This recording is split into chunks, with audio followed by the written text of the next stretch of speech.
মাধবপুর নামক ছোট্ট এক গ্রামে এক বণিক তার যমজ দুই বউ নিয়ে বসবাস করত। কি রে দুঃখ দিদি, সেই সকাল থেকে রান্না বান্না করেই যাচ্ছিস? এই কয়টা কাজ করতে কি এতক্ষণ লাগে নাকি? আমার মাথাটা ধরে গেছে, চুলগুলো জটলা পেকে গেছে, আমার মাথাটা আছড়ে দিবি। চল এক্ষুনি চল। তুই কি আর ঘরের একটা কাজও করিস সুখু বোন?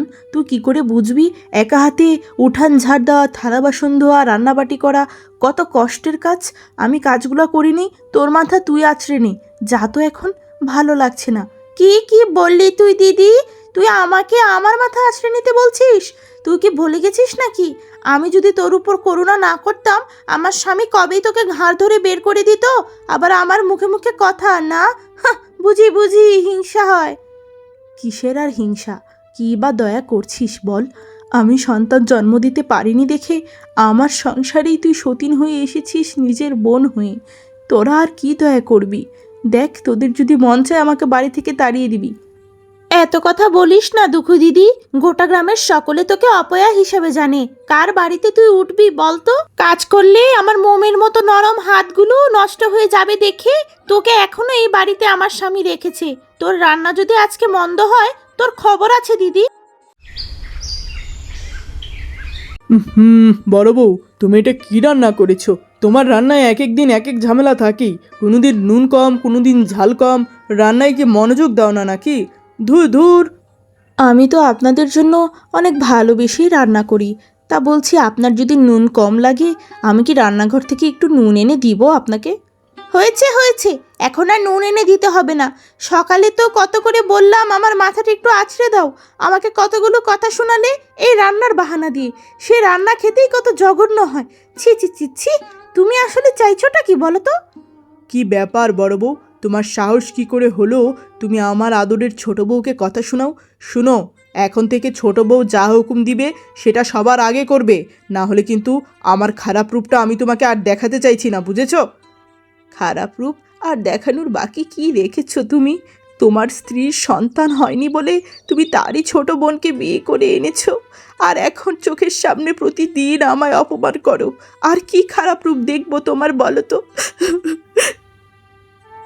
চুপ করো দিদি, ছোটবেলা থেকে আমার সাথে সবসময় হিংসা করতে বলে তুমি এখনো আমার নিচেই পড়ে আছো। যাও এবার জলদি গিয়ে ঘাটের পাড় থেকে আমার চান করার জল আনো।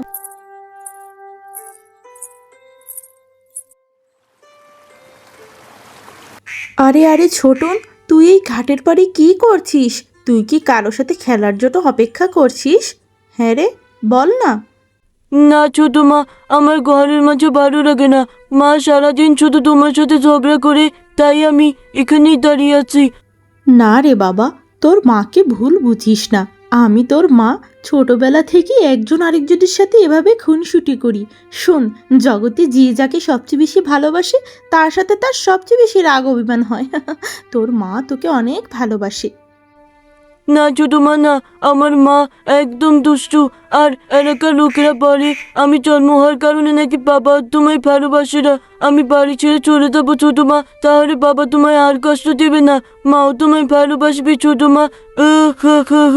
আমার জন্যই সব। আমি বলি আপয়া। না না, এসব তুই বলিস না খোকন। তুই আমার চোখের আলো, তুই কখনো বাড়ি ছেড়ে চলে যাবার কথা বলবি না। আমরা সবাই তোকে অনেক ভালোবাসি খোকন, অনেক ভালোবাসি। এবার বাড়ি চল, আমি তোকে ডিম ভাজি করে মজা করে ভাত খাইয়ে দিব। আর কোনোদিন তোর মাকে পচা বলিস না। তোর মা তোকে পেটে নিয়ে অনেক কষ্ট করেছে বাবা।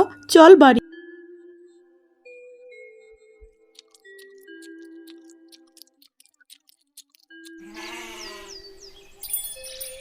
কি গো বড়দা, কেমন আছো? ব্যবসা তো একেবারে জমে পুরা লাল হয়ে গেছে নাকি? ব্যবসার জমি কি করে লাল হবে গো ভাইয়া? তোমরা এক একটা পণ্য নেও আর কোনো টাকাই দাও না। বাকির খাতা আমার ভরে একেবারে পরিপূর্ণ হয়ে গেছে। আরে, তোমার ব্যবসা, তোমার দোকান, কত খদ্দের, আমি একজন মানুষ একটু বাকিতে নেই বলে এভাবে কথা শোনাচ্ছ ভাইয়া? ওই একজন মানুষ আমার দোকানের সব কিছু যদি নিয়ে যায় তাহলে তো কথা শোনাবই। তুমি দয়া করে আমার ধারগুলো শুধিয়ে দাও ভাই, এরপর না হয় জিনিস নিও নগদে। আমার আর বাকি দেওয়া সম্ভব না, বুঝলে? এবার তবে যাও, আমি দোকানটা বন্ধ করব। ও তাই বুঝি, এখন আর বাকি দিতে চাইছো না নাকি? তা এলাকার মাঝে থাকো, আমরা তোমার এলাকাবাসী। এরকম করে যে মুখ ফিরিয়ে নিচ্ছ, তোমার বিপদে কিন্তু কোনোদিন আমরাও আর এগিয়ে আসবো না, বুঝলে?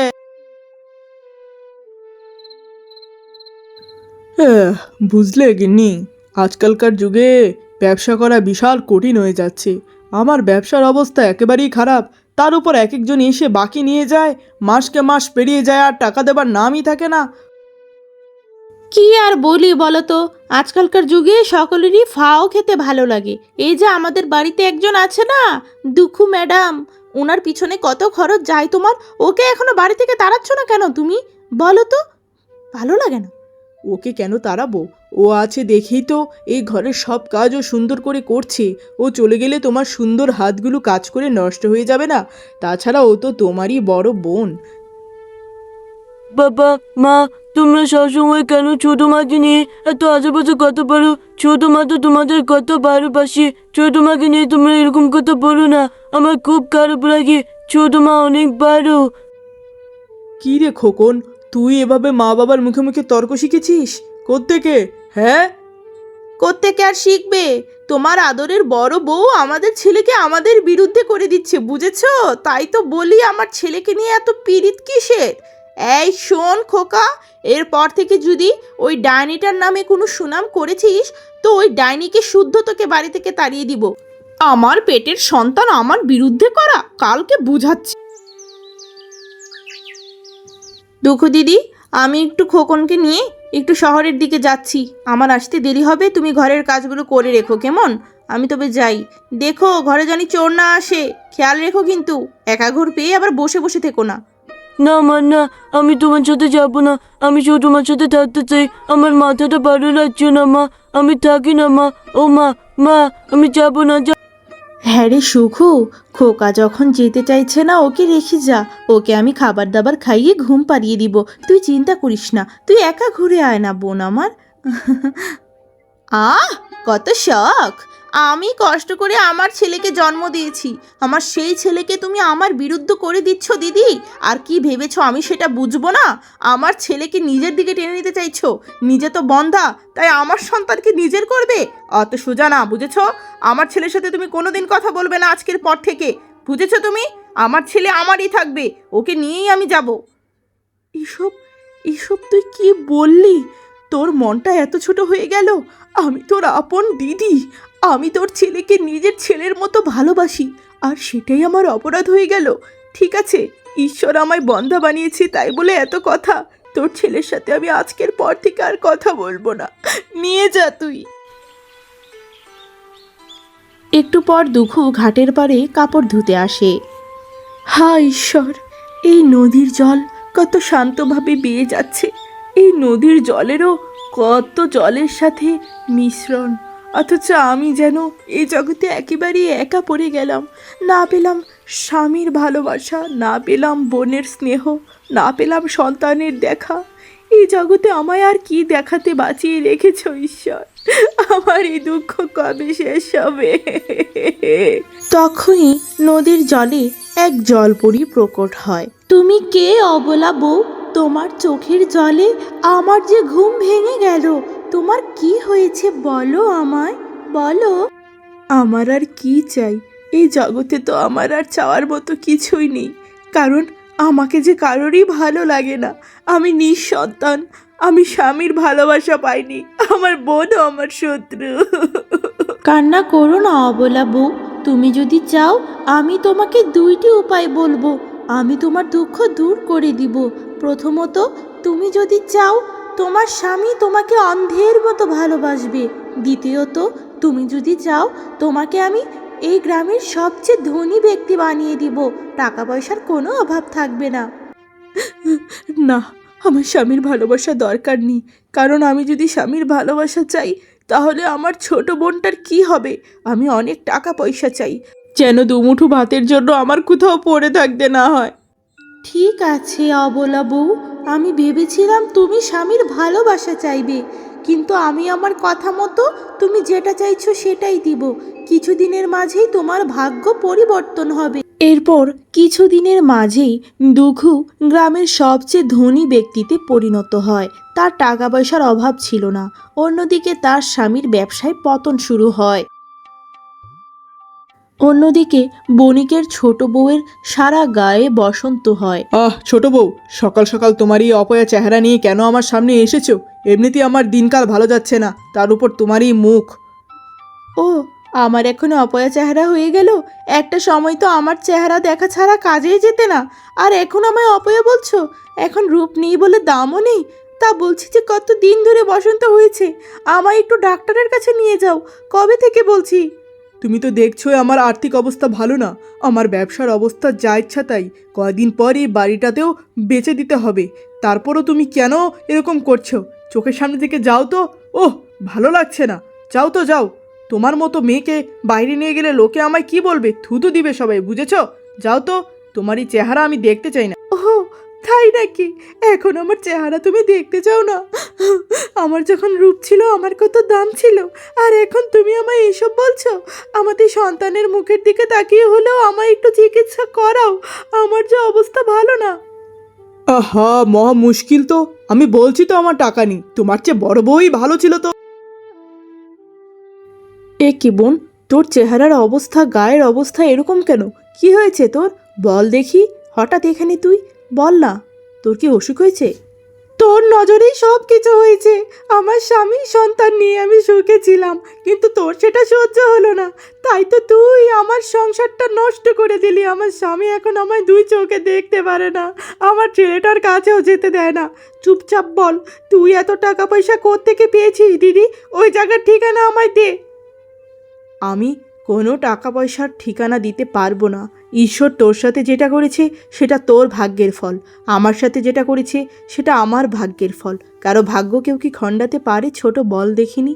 ছোট থেকে তো আর কম হিংসে করিসনি আমায়, এখনো আমায় কথা শোনাচ্ছিস? বাহ, হিংসে করব তোকে?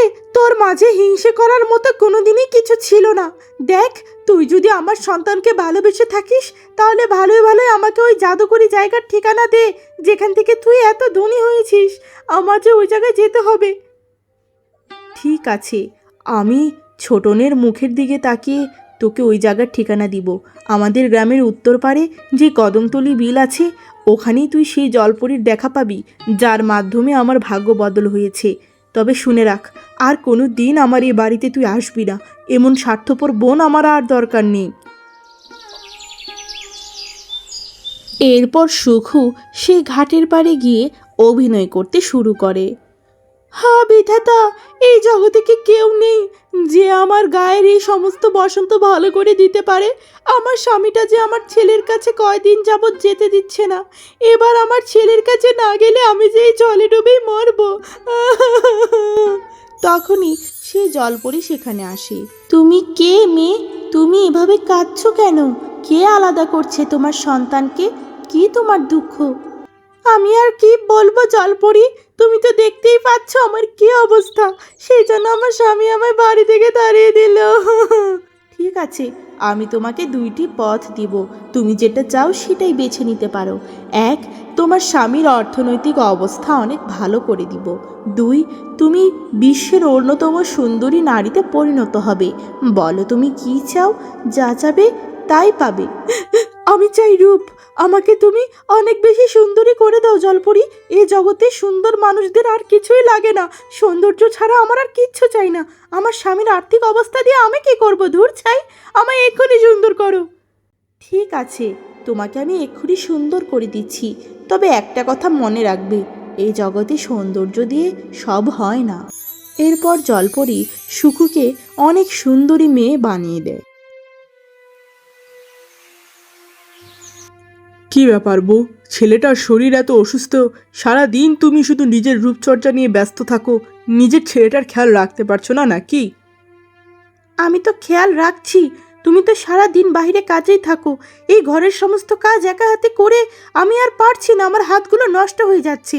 তুমি একটা কাজের লোক রাখতে পারছো না নাকি? বুঝলাম না তো, তুমি কি যে করো না। ধুৎ।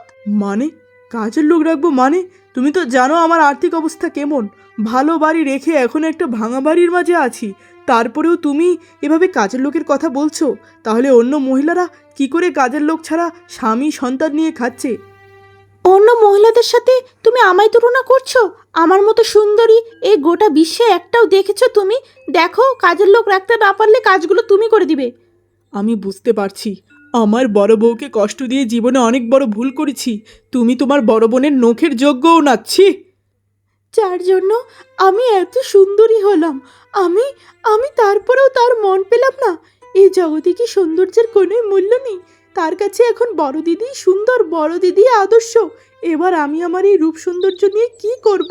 সে তো আমায় বাড়ি থেকে তাড়িয়ে দিতে চাইছে। ছেলেকে নিয়ে এবার আমি কোথায় যাব?